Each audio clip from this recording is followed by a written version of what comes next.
شیر کو عربی میں اسد کہتے ہیں. ہر حالت کے الگ الگ نام ہیں. زرغام کہتے ہیں جو چیر پھاڑ کرنے والا شیر ہو. زیغم کہتے ہیں جو دوڑتا ہوا شیر ہو. حارس کہتے ہیں حفاظت کرتے ہوئے شیر کو. غضنفر کہتے ہیں بڑے اور بوڑھے شیر کو. توجہ. لیس کہتے ہیں غراتے ہوئے شیر کو. غراتا ہوا شیر کہلاتا ہے لیس.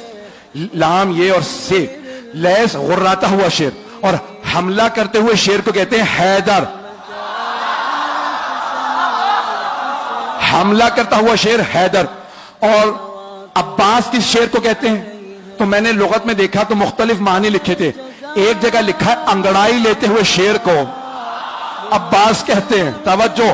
دوسری لغت میں لکھا تھا, فیروز اللغات میں لکھا تھا, عباس اس شیر کو کہتے ہیں جس سے شیر فرار کریں. اللہ کے شیر نے کہا یہ عباس ہے.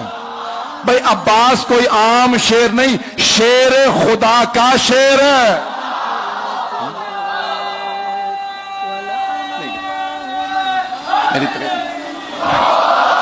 چلتے رہیے گا. جناب عباس بہت شجاع, بہت دلیر. اور میں نے کسی مقام پہ پیش کیا تھا, اشارہ کر رہا ہوں صرف, کہ بے انتہا خوبصورت تھے جناب علی مرتضیٰ. اور سب سے زیادہ آپ کی آنکھوں کی تعریف کی گئی ہے. مولا کی آنکھیں بہت بڑی بڑی تھی. اور جب آپ میدان جنگ میں جاتے تھے نا تو آپ دانت بھینچ لیتے تھے. جب ذوالفقار کھینچتے تھے نا تو دانت بھینچ کے ذوالفقار کو کھینچتے, آنکھیں سرخ ہو جاتی تھی. اکثر لوگ آپ کی آنکھوں کو دیکھ کے وہیں مر جاتے تھے. مولا علی آنکھوں سے دشمن کو کھا لیتے تھے. بڑے بڑے سورما کا پتا پانی ہو جاتا تھا.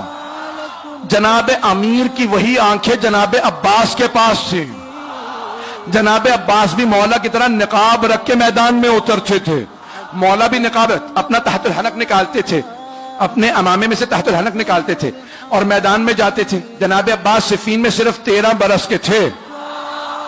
اگر سننا چاہیں پڑھو, 13 برس کے تھے صفین میں. تو ایک مرتبہ جناب عباس علیہ السلام جناب امیر کی زرہ پہن کے مولا کی سواری پہ سوار ہوئے, مولا کی تلوار لی, میدان میں گئے.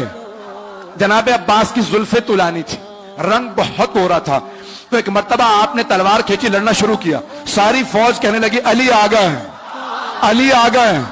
تو دوسرے پوچھتے پتہ کیسے ہے؟ کہ آنکھیں وہی ہیں, تیور وہی ہیں. چلیے گا. تو ایک مرتبہ جناب امیر سے کسی نے آگے کہا مولا آپ یہاں ہیں. وہاں میدان جنگ میں ہر آدمی نے شور مچا رکھا ہے, علی آ گئے, علی آ گئے. مولا مسکرائے, کہا لڑنے والے سے کہو علی نے بلایا.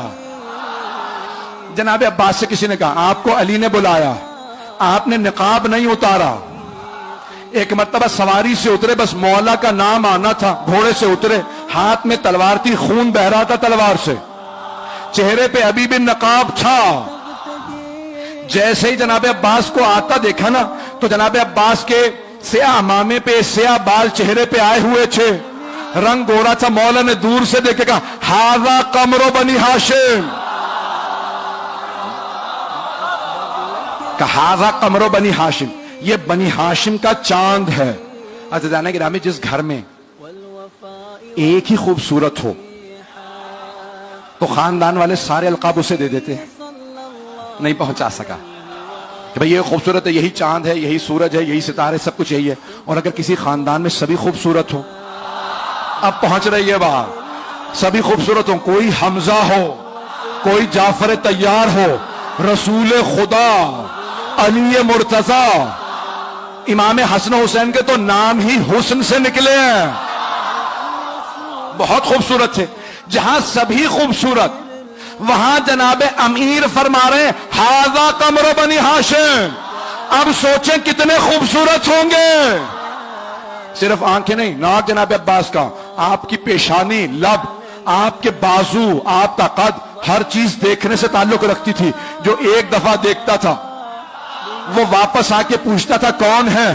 جب جناب عباس مدینے کے بازار میں جاتے تھے بازار رک جاتا تھا. جناب زینب کو کسی نے کہا جب آپ کا بھائی جاتا بازار رک جاتا. جناب زینب نے بولا کہ بھیا آج کے بعد سے چہرے پہ نقاب رکھنا. کہا بی بی جیسا آپ کا حکم، کہا بھیا کہیں نظر نہ لگ جائے. سارے مدینے والے ایک ہی بات کرتے ہیں، عباس عباس ہے. ام البنی کی آنکھوں کا تارا جب مولا غازی دھرتی پہ آیا، جب مولا غازی دھرتی پہ آیا، اس ماں کا رتبہ کتنا ہے اعلیٰ، کا رتبہ کتنا ہے اعلیٰ، اور جس کو ملا ہے او میرا پیر غازی، میرا پیر غازی، میرا پیر غازی، مولا وفا کا او میرا پیر غازی.